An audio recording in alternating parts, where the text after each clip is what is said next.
I've had this conversation with some of my counterparts many, many times. Hey, we should do this so that we have 1 weekend outage.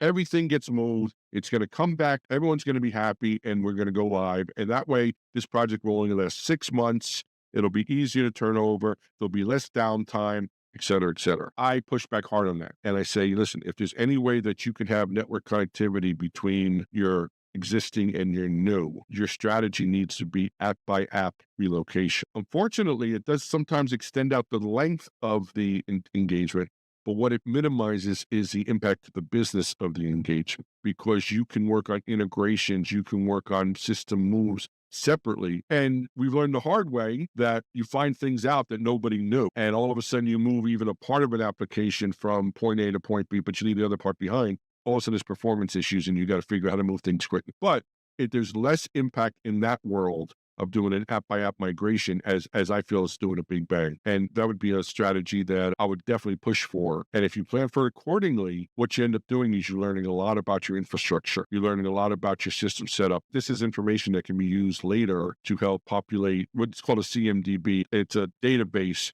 of how your applications work. So people can go into it and they can understand if we touch this, what happens to that. You can use the data that you gather from these migrations to populate that. We've been very successful in coming up with tools that gather the data appropriately. So what we did before our biggest data center consolidation was we had a lot of sessions we would put an application person, an infrastructure person, and maybe an integration person on a call.